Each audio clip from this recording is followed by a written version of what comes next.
Je vous jure, les gars, ils veulent pas s'arrêter. Je vais commencer à m'inquiéter pour Benatia. J'espère qu'il va bien. J'espère qu'il se repose un petit peu. Non, c'est n'importe quoi. On a compris. Ce mercato, il est un peu fou. Vous le voyez en Europe, il se passe tellement de choses. C'est incroyable. En France, c'était un petit peu calme. Beaucoup de clubs se sont activés depuis. Mais clairement, l'OM est extrêmement actif, trop actif. Après, c'est un peu logique. Quand je dis trop actif, c'est pas forcément mal. Ils ont vraiment besoin de renfort. Et vous savez, là, il y a une news qui est vraiment assez folle de Sacha Tavolieri, qu'on connaît comme évidemment très fiable, et qu'il a démontré dans ce mercato estival. Qu'est-ce qu'il dit? L'OM suit Ordonez, équatorien, fait partie des profils ciblés par la direction olympienne et coche les cases du défenseur central recherché. Bon, en réflexion sur le sujet, l'OM pourrait se positionner sur le dossier cet été. Et d'ailleurs, je rejoins voilà, parfaitement ce tweet de Scipion que vous connaissez peut-être, je vous invite à follow. Hein. Très bon gars de base et beaucoup de connaissances foot.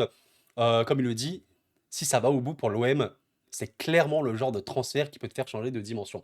Mais là, j'avoue, je comprends pas comment l'OM est en train de se... Enfin, je comprends pas. C'est assez fou. Il y a une question qu'on me pose très souvent quand je parle de l'OM, notamment sur ces dernières semaines. C'est Koro, qu'est-ce que tu penses objectivement? Bah, évidemment, il faut être objectif, de l'évolution du club, sportivement parlant. À un moment, les gars, il faut être très factuel. Aujourd'hui, en France, évidemment, il y a le PSG qui est à part. À part ça, il faut réussir à avoir des effectifs plus ou moins compétitifs. Et la vérité, c'est qu'aujourd'hui, vous avez eu un mercato l'an passé qui était très bon de la part de l'OM, avec des pistes très clés recherchées comme Højbjerg. Rien que lui, tu fais lui, c'est un très gros coup. Aujourd'hui, qu'est-ce que tu as pu prendre sur ce mercato-là? Tu as pu prendre CJ, Egan Riley, donc c'est un vrai jeune défenseur à 22 ans, d'accord? Vous avez pu consolider des postes, enfin des joueurs très importants comme Balerdi, comme Rabiot, etc. Donc ça, il faut le considérer. Et en plus de ça, voilà, CJ, Aubameyang est sur le point d'arriver, Paichao, c'est conclu. J'en ai probablement oublié. Ouais, je sais plus. Angel Gomez, évidemment. Vous voyez un petit peu l'idée. Donc c'est un mercato qui est extrêmement actif et surtout très intelligent d'un point de vue organisation de l'effectif. On va en parler parce qu'il y a beaucoup de choses à dire. Oui, De Zerbi prépare quelque chose. Je sais qu'à Marseille, c'est un coach qui est très aimé, mais De Zerbi, c'est vraiment quelqu'un qui a vraiment eu une très grande aura. C'est quelqu'un qui est très respecté évidemment dans le milieu. Je rappelle qu'il a été notamment en Première Ligue à Brighton, où il a eu les louanges de la part évidemment de tous ses compères coachs. Et il a une idée très claire, et c'est un petit peu ce que je vous évoquais quand on traitait de l'OM sur l'actualité la saison passée. Ce club-là, à terme, veut être, bon, déjà de un, très compétitif pour toutes les compétitions, mais en fait de deux, essayer d'instaurer au mieux un football très moderne et vraiment inculqué dans les principes de De Zerbi. Donc il faut des postes très spécifiques. Et en fait, quand on parle d'un mec comme Ordonez, ce qui est assez fou, vous savez que j'ai déjà parlé d'Ordonez sur la chaîne, ce n'est même pas une blague, j'en ai parlé il y a 2 mois, peut-être 2 mois et demi. Pourquoi? Ben, parce que le PSG était potentiellement intéressé par lui, avec Mosquera notamment, deux jeunes, vraiment très jeunes défenseurs. L'un à Valence, Mosquera, je crois, il est parti côté Arsenal, et Ordonez, côté Bruges, l'équatorien. Pour vous dire à quel point il est jeune, les gars, on parle d'un joueur de 21 ans. Je pense réellement que ce serait une des recrues les plus jeunes de l'histoire de l'Olympique de Marseille par rapport à la cote du joueur et au prix potentiellement qui peut être mis. C'est pour ça que vraiment, les gars, je vous le dis, on verra s'il arrive. Le joueur est cher, il faut pas se mentir. Il est coté à 28 millions. Il y a sa valeur marchande qui a explosé, complètement explosé sur la saison en cours. Pourquoi? Parce que vous allez voir un truc, c'est que d'un point de vue data, globalement, c'est pas un joueur qui va ressortir énormément. Par contre, d'un point de vue potentiel, le potentiel du truc, il est réellement massif. Je sais pas trop où il va aller, mais vous savez, personnellement, j'aime énormément la sélection équatorienne pour des joueurs comme Ordonez, Pacho, Caicedo, Hincapié, Estupinian. C'est une base de solidité, de jeunesse assez incroyable côté Équateur. Et Ordonez, c'est un peu, je crois, le plus jeune. Ouais, non, je crois que c'est le plus jeune. Pourtant, ils sont tous très jeunes. Ça fait partie de la génération montante équatorienne, c'est fou. 21 avril 2004. En vrai, n'hésitez pas à me dire, mais c'est quoi la recrue la plus jeune de l'OM? J'ai pas comme ça en tête, évidemment, mais à un prix qui peut être conséquent. En vrai, voilà, il faut vraiment mettre l'argent, hein, je pense, pour l'avoir. Qu'est-ce que Cyprien évoquait? Voilà, tu vois que Bruce ne lâche pas Jachari au Milan pour moins de 35 millions, il va falloir envoyer une offre de zinzin pour les convaincre. Ouais. C'est pour ça que, les gars, là, on est en train de faire une vidéo. Je vais évidemment vous parler de son profil. Ordonez à l'OM. À quel point ce serait bon ou quoi? Ce serait bon. Ça va être cher. Si l'OM le fait, c'est vraiment cher. Actuellement, on parle de Paichao. comme étant bah, la potentielle recrue la plus chère de l'histoire de l'OM avec 30 millions plus 5 en bonus, on est bien d'accord. Ordonez, je sais pas trop combien ils vont mettre, mais s'ils veulent vraiment l'avoir, bon, ils vont devoir casser la tirelire une seconde fois. Après, on sait que l'OM, c'est un club qui va bien économiquement. Alors évidemment, c'est pas un club qui a des ressources illimitées, réellement, mais c'est un club qui va bien, qui tourne bien, qui économiquement est sain. Est-ce qu'ils peuvent mettre cet argent-là? Pourquoi pas? Je ne sais pas. En tout cas, voilà, j'espère que vous allez bien. Je vous ai même pas dit. Moi, bon, ça va, peut-être pas trop, je sais pas si vous le voyez. Je suis un petit peu malade, je suis en début de maladie. Aïe, aïe, aïe, j'ai chopé un petit truc, mais bon, ça va, je suis assez en forme pour vous faire une petite vidéo. Au débat, je voulais faire un petit live anecdote pour parler globalement de tout le mercato qu'il y a, mais je ne peux pas assumer un live d'une heure et demie, 2 heures, ça c'est complètement impossible. Donc, on va parler tranquillement dans cette vidéo. Je devais faire un choix, je pouvais parler aussi un petit peu d'un autre club. On va parler d'Ordonez aujourd'hui à l'OM. Mais je dis vraiment aux Marseillais, bon, il y a une mouche qui vole autour de moi, moustique plutôt. Le gars qui confond une mouche et un moustique. Je dis vraiment aux Marseillais, estimez-vous surtout très très heureux de la meilleure recrue de l'OM, à savoir De Zerbi. Au-delà de tout, parce que je pense vraiment en plus qu'on est arrivé dans une ère, voyez les gars, où la tête de ces gars-là, ce qu'on appelle les coachs de football, en fait aujourd'hui c'est devenu tellement crucial. On est dans une ère où, vous avez remarqué, la jeunesse est mise en avant. Et j'apprécie quand même qu'il y a certaines recrues, avec notamment CJ et Gan Riley qui a été déjà fait, qui vont dans ce sens-là. Angel Gomez est plutôt jeune, tu cherches la jeunesse, c'est bien. Aujourd'hui, on est dans un foot, tu dois développer des jeunes, parce qu'aujourd'hui, il n'y a plus une question d'âge ou quoi, t'es fort, tu joues, et basta. Mais la question du coach, les gars, c'est... Oh là là là là. Et en fait, le crédit qu'a De Zerbi rend l'OM beaucoup plus attirant. Je dis pas que l'OM n'est pas attirant de base. L'OM reste un club évidemment massif en France, top club donc dans un club européen. Je veux dire top 5 européen, vous avez compris l'idée. Et en plus de ça, tu vas jouer la Ligue des Champions, etc. Donc de base, tu es attractif. Économiquement parlant, tu as des arguments, mais en plus de ça, tu as un gros coach. Enfin, je vous laisse imaginer, admettons que l'OM aujourd'hui n'est pas un coach coté. Tu as un coach un peu, voilà, qu'on connaît pas trop, machin, les joueurs, ils seraient moins hype.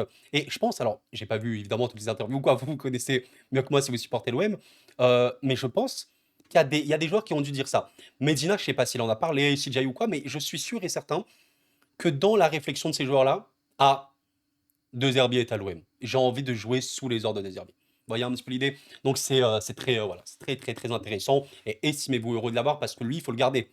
Là, les gars, il faut le garder. Alors, de ce que je sais, enfin, j'ai pas d'informations, mais de ce que j'ai bien compris, lui-même, De Zerbi, avec la direction, Benatia, Longoria, entre autres, s'entendent très très bien. Normalement, il n'y a pas trop d'intérêt de se séparer. Donc, ça, c'est une bonne chose, évidemment, pour l'OM. Bon, et si on parlait un petit peu d'Ordonez? Parce que je parle, mais il faut quand même parler du joueur. Bon, alors, qu'est-ce qui se passe? Pourquoi Ordonez, aujourd'hui, c'est un joueur qui a un petit peu explosé en côte? Pourquoi Ordonez, il fait partie, avec 28 millions d'euros de valeur marchande de Transfermarkt, ben, d'un des joueurs les plus cotés du championnat belge? Ça vaut ce que ça vaut, mais 28 millions dans le championnat belge, c'est vraiment quelque chose de très important. Et d'ailleurs, regardez quoi, j'essaie d'être le plus précis possible, je fais les petites recherches pour vous. Eh bien, je viens de remarquer un truc, c'est qu'Ordonez est le joueur, en fait, le plus coté du championnat belge. Après, Jachari, également un joueur que j'aime énormément, très intéressant, on va pas en parler, mais côté est valorisé, bien sûr, intéressé par des grands clubs pour vous dire, au PSG, pour moi, il aurait potentiellement sa place. Bref, Ordonez est le second joueur le plus coté du championnat belge. Et ça qui est assez fou, c'est que vous avez l'OM qui a pris Paixão, je le rappelle, le joueur le plus coté du championnat des Pays-Bas, qui est quand même plus qualitatif que le championnat belge, je pense, hein, sans dénigrer quoi que ce soit, et que vous avez quand même Ordonez qui est le second sur la valeur marchande de ce championnat. Et je vous invite à voir un petit peu sa data, et c'est pour ça que j'ai un avis relativement tranché, j'allais dire, sur le joueur en tant que tel, et sur la possibilité de le faire de l'OM. Je vais en parler, ne vous inquiétez pas, je vous donnerai mon avis. Est-ce que l'OM, factuellement, doit poser le prix conséquent? Ce ne sera pas en dessous de 30, hein, honnêtement.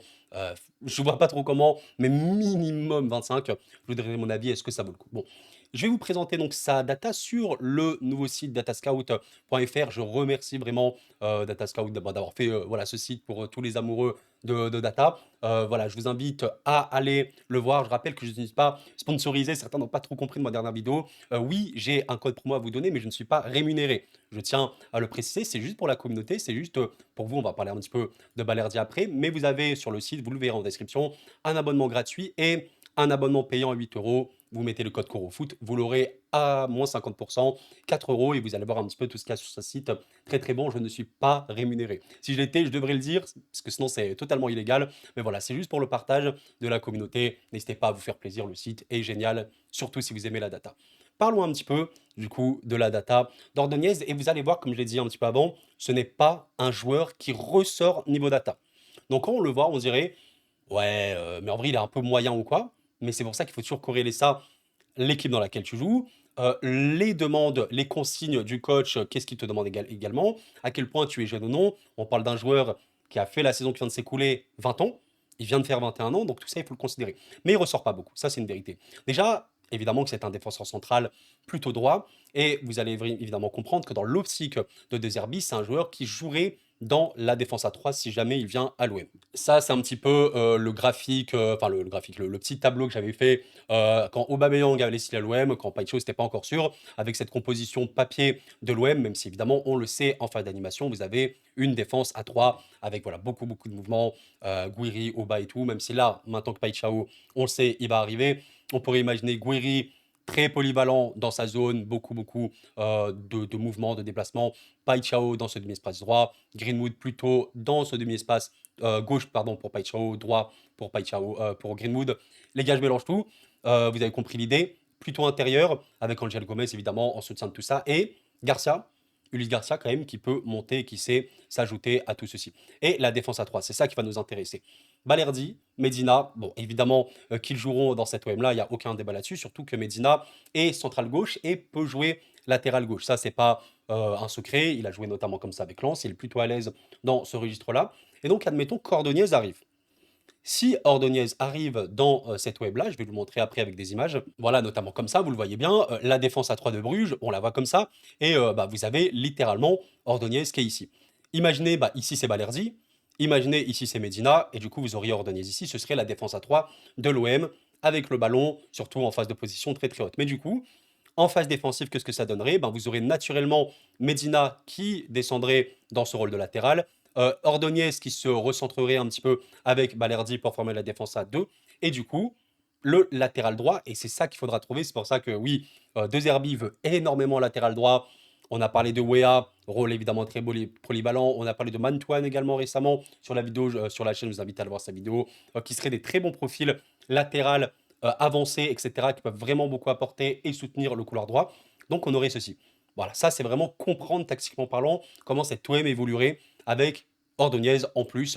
On aurait Ordonez, Balerdi, Medina en phase offensive, en phase de possession, et Ordonez Balerdi en défenseurs centraux, Medina latéral gauche plus un latéral droit.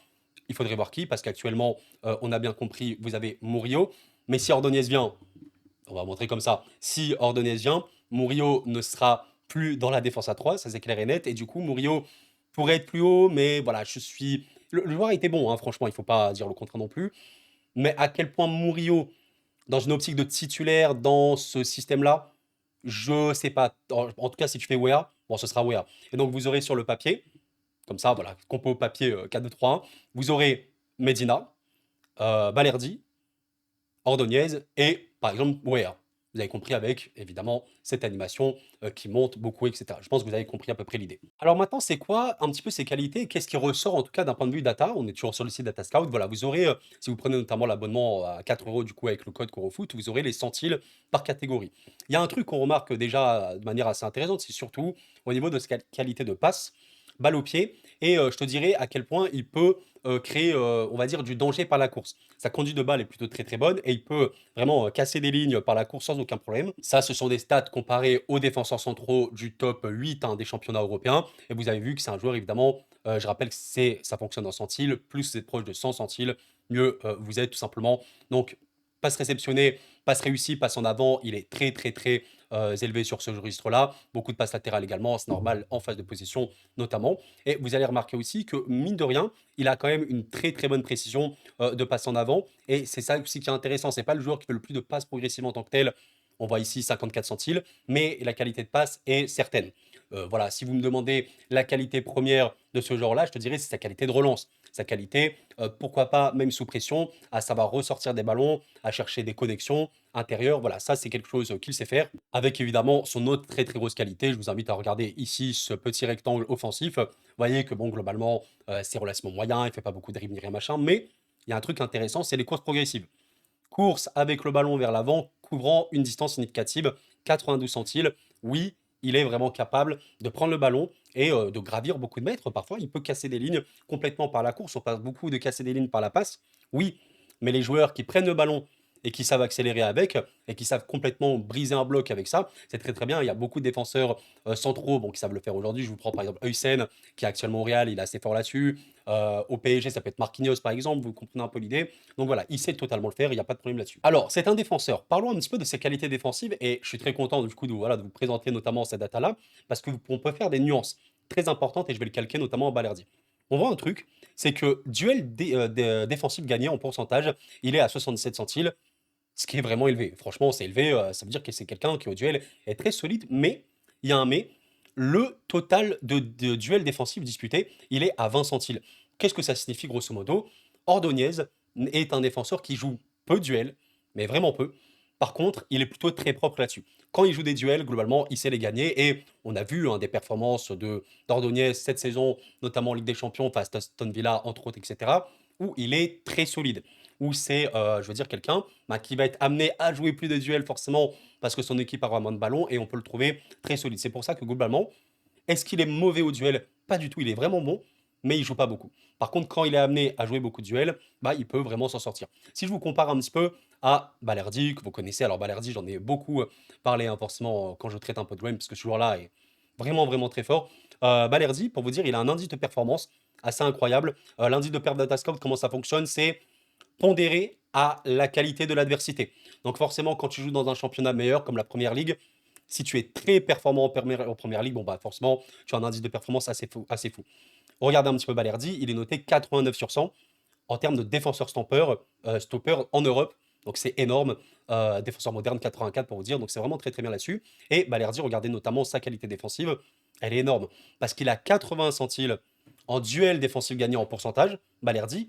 Mais en plus de ça, il dispute énormément de duels. Donc ça fait qu'il a un ratio, et c'est notamment pour ça que c'est un joueur absolument primordial à l'OM, c'est le défenseur taulier. C'est le défenseur qui joue des duels, et en plus de ça, qui remporte ses duels. C'est assez dingue. Il y a beaucoup de défenseurs, vous savez, qui jouent beaucoup de duels, mais qui sont pas très bons. Vous pouvez avoir, par exemple, voilà, Bellardi, quasiment 80 centiles duel défensif disputé, mais je sais pas, 20 centiles duel défensif gagné en pourcentage, donc ce serait vraiment mauvais. Mais lui, il est très bon là-dessus. En plus, voilà. Bellardi, il est très très chaud au niveau de la construction, au niveau des passes ou quoi. Bon, c'est un peu comme Ordonez. Il est à l'aise sur ce registre-là. Il est quand même mieux en passe progressive. Et évidemment, Balerdi, techniquement parlant, balle au pied, très intéressant. L'aspect création, les passes judicieuses, les passes dangereuses. Balerdi, on le sait, il n'y a pas de problème là-dessus. Il est vraiment très très fort. Et c'est pour ça que pour revenir à Ordonez, et de toute façon, on conclure, on va pas développer pendant une heure non plus. Ordonez, il faut considérer une chose, quand je vous dis que sa data ressort pas des masses, c'est parce que globalement, c'est un joueur qui, à la passe, peut être bien pour relancer. C'est un défenseur relanceur, globalement. C'est un joueur qui sait percuter par la course, comme on l'a compris avec le course progressive. Maintenant, au niveau de la création, deuxième et troisième passe D, bon, c'est voilà, les passes qui arrivent avant la passe D, c'est pas si mal pour un défenseur. Les pas dans le dernier tiers du terrain, c'est bien. Il sait amener du danger par la passe. C'est pas élite du tout parmi les défenseurs, mais globalement, c'est à peu près tout. Et je vous l'avais évoqué un petit peu pour Paichao. Paichao, il faut savoir quelque chose, c'est que quand vous jouez dans un championnat qui est moindre, il faut avoir une bonne data, c'est mieux. Si, je sais pas, vous jouez en première ligue, vous avez une data qui est un peu moyenne. En vrai, c'est pas grave du tout vu comment la première ligue s'est relevée. Par contre, si vous avez une data moyenne, voire nulle, dans un championnat, voilà, je sais pas, comme les Pays-Bas ou quoi, même si c'est quand même bon, hein, vous avez compris, c'est pas bon du tout. Ben voilà, et c'est pour ça que Paichao, il a une très très bonne data. Il faut vraiment l'évoquer. Et heureusement, parce qu'il joue aux Pays-Bas. D'ailleurs, je voulais juste vous remontrer rapidement Paichao. Regardez un petit peu son indice de performance.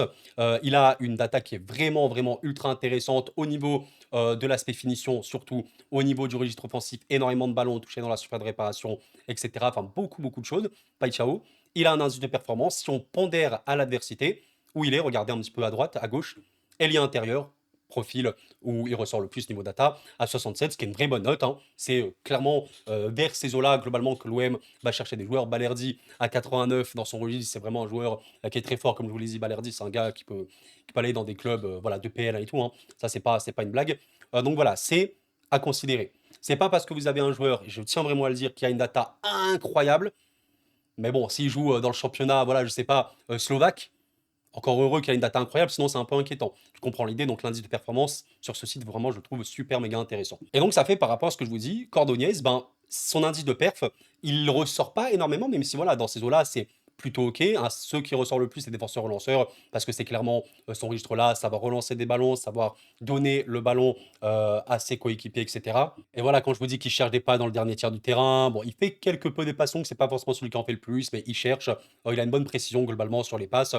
Voilà, vous voyez ici, il se propose en bas sur le terrain, sur le côté droit, et après, soit il va chercher une passe comme ça en avant, généralement c'est ce qu'il fait, ou soit il va essayer d'avancer par sa course. Je pense que j'avais même une image voilà, pour vous montrer beaucoup de passes globalement vers le centre du jeu. Vous voyez, quand vous parlez de sa qualité de passe progressive, quand vous avez un défenseur qui est dans ce registre-là, généralement, bon, allez, il va repasser en retrait, ou il va chercher, je sais pas, voilà, à temporiser. Lui, généralement, il aime, regardez un petit peu au début de l'action, il est ici, à la fin de l'action, il va se retrouver là et j'ai pas l'image d'après, mais il va avancer jusqu'à être la limite du duel pour chercher une passe, on va dire, transversale sur son coéquipier. Donc il a une capacité naturelle à participer au jeu comme ça et à construire du jeu par sa course, à casser des lignes par sa course. Quand je vous ai dit défensivement parlant, il joue pas beaucoup de duels, mais il a une vraie bonne anticipation. Ça, pour le coup, c'est un truc que j'ai remarqué en voyant ces images. Par exemple, ici, il va avoir une passe en profondeur pour Aston Villa. Vous l'avez ici, Ordonez. Bah, en fait, ce qu'il va faire, c'est qu'il va très bien lire le jeu, récupérer le ballon et après, regardez, vous voyez, il gratte, il gratte, il gratte, il gagne son duel et au final, il obtient la faute ici. C'est un défenseur, les courses progressives, comme on l'a compris. Bon, cette image, elle est de très mauvaise qualité. Je suis désolé, je me rappelle que j'avais galéré à trouver ces images-là. Où, encore une fois, l'anticipation, regardez, il surgit complètement sur le ballon pour l'avoir et il va aller dans le cœur de jeu. D'ailleurs, regardez, là, il se projette, hein. Là, c'est lui, Ordonez, il se projette pour offrir une solution dans le dernier tiers du terrain. Mais voilà, je pense que globalement, vous avez à peu près compris sur quel genre de joueur nous sommes. Un défenseur central très très très jeune, rempli de potentiel et de qualité, d'où le fait qu'il est intéressé par certains très gros clubs, mais qui honnêtement, moi si je vous donne mon avis maintenant, Koro, vous me posez la question, Koro, est-ce que l'OM doit mettre 35 millions sur Ordonez? Honnêtement, non les gars. Pourquoi? Parce que, je vais pas dire que c'est un pari, mais le joueur, il est vraiment très, très, très il est vraiment au début. Il est vraiment au début. OK, il sort d'une saison qui est folle, franchement, qui est vraiment bonne. Il y a aucun problème là-dessus. Voilà, sa valeur, elle a vraiment explosé, il y a pas de problème. Mais moi, je comprends l'optique de l'OM de chercher du potentiel. Est-ce que c'est forcément l'intérêt maintenant? Sur le papier, une défense à 3 en phase offensive, Medina, Balerdi, Ordonez, bien sûr que ça a du flow, je peux pas vous dire le contraire. Mais est-ce que le joueur a montré suffisamment pour instantanément jouer dans une équipe titulaire comme l'OM en France, où voilà, c'est évidemment plus élevé qu'en Belgique, dans la Ligue des Champions? Bon, ok, il a fait des matchs de Ligue des Champions, ok. Je sais pas à quel point c'est possible. Donc, honnêtement, ça me paraît, si l'OM le fait, c'est une folie, hein, mais j'aime pas dire pari parce que pour moi, le joueur aura une carrière, vous voyez un peu l'idée, je ne serais pas choqué si le gars, je sais pas, finit en première ligue, dans un club consistant de pré-PL, il y a pas de problème là-dessus. Mais à quel point, maintenant pour l'OM, tu vois, encore s'il avait 2 ans de plus, il avait eu encore plus de régularité, il aurait progressé, pourquoi pas. Après, peut-être que De Zerbi le veut vraiment absolument et qu'il aura un truc, voilà, il va exploser, je sais pas, à Marseille. Bon, ça, on n'en sait rien du tout. Mais c'est vrai qu'aujourd'hui, je me dis que l'OM a fait en plus CJ et Gab Riley. Clairement. Est-ce que tu vas refaire un défenseur en plus? Bon, il y a cette question de latéral qu'il faut absolument faire. En tout cas, voilà, vous me dites ce que vous en pensez. Voilà, pour conclure vraiment définitivement, je suis obligé, je suis désolé les gars, c'est même pas en fait pour casser la hype ou quoi, je suis pas du tout comme ça, vous le savez bien, moi je dis toujours aux gens, vous aimez le mercato, en vrai, je vais pas dire enflammez-vous à mort, mais créez un petit peu cette hype, voilà, soyez contents, c'est comme j'ai vu Neymar à l'OM, bon, ça peut-être qu'on en reparlera. Mais voilà, ce que je veux dire par là, c'est que je suis pas là pour briser, casser la hype ni rien. Simplement vous dire, je suis obligé de considérer le tout. L'OM ne peut pas mettre 100 millions, 150 millions, 300 millions per mercato, on est d'accord, ça n'existe pas. L'OM doit donc surveiller son budget. Le rapport qualité-risque, la qualité de joueur, elle est certaine. Est-ce que ça vaut le risque? Je sais pas. Honnêtement, je pense pas. parce que on va parler d'un transfert qui serait potentiellement, hein, les gars, le transfert le plus cher de l'OM, encore une fois avec Paixão. Euh, pour un joueur qui, ok, est un taulier à Bruges, a vraiment enchaîné, a été performant, est très très jeune, donc la marge de progression et la potentielle revente, elle peut être vraiment bonne, ok, mais c'est quand même un risque. Pour moi, le risque n'en vaut pas, enfin le jeu. Comme on dit déjà, ça vaut pas la chandelle, j'ai oublié l'expression, les gars, laissez tomber. Mais en tout cas, voilà les gars, je vous pose la question, est-ce que vous pensez que l'OM pourrait, j'allais dire se tromper, c'est pas se tromper, mais pourrait prendre le risque de casser sa tirelire? On ne sait pas trop comment ça va évoluer. Je ne sais pas. Ok, le joueur, vraiment, il est très solide au duel, mais il joue pas énormément de duel non plus. Dans le duel aérien, il y a mieux. Ok, en phase de construction, c'est bien, mais tu pourrais aussi trouver autre chose. Surtout que toi, tu es une équipe dominante comme l'OM. En Ligue 1, tu vas avoir le ballon la plupart du temps. Il pourrait aller, il pourrait convenir. Est-ce que tu peux pas trouver peut-être moins cher, mais aussi important, voire voilà, même meilleur, j'allais dire, je sais pas. Mais voilà. Ordonez, c'est un vrai bon joueur. Il pourrait aller dans des gros clubs, il n'y a aucun problème là-dessus. Je le verrais bien se développer, vous savez, dans des clubs, pourquoi pas intermédiaires. Aller en Allemagne, moi je pense à Francfort, où il y a notamment Upacho. En Italie, pourquoi pas. En Italie, je pense qu'il y a des clubs qui pourraient être intéressés. Maintenant, l'OM, titulaire direct, avec un prix comme ça, tu m'aurais dit le joueur, allez, tu l'arrives à le choper à 10 millions. Là, je t'aurais dit large oui. Pas maintenant. Pas à ce prix-là, je pense que c'est un peu trop. Vous me dites, en tout cas, bon, si l'OM le fait, forcément, ce sera un des gros coups de cet été, clairement. Mais on en reparlera si jamais. Allez, les gars, merci de m'avoir suivi pour cette vidéo. Bon, j'avoue, je l'ai tournée sur 1 heure, hein. J'ai dû faire pas mal de petites pauses pour souffler un peu. Ah, la maladie, un petit peu de fièvre, ça arrive. Merci d'avoir suivi, en tout cas, les gars. Pensez au like qui m'aide énormément. C'est gratuit, ça m'aide infiniment. Vous êtes intéressé par le site Data Scout et n'hésitez pas à donner de la force. Il y a la formule gratuite, hein, si jamais vous voulez vraiment prendre 0 abo malgré le code Corofoot en description. Et voilà, et n'hésitez pas à vous abonner si vous êtes nouveau. Ça fait toujours évidemment très plaisir, on est de plus en plus nombreux. Merci du fond du cœur, les gars. Prenez soin de vous, c'était Coro, et la paix sur vous.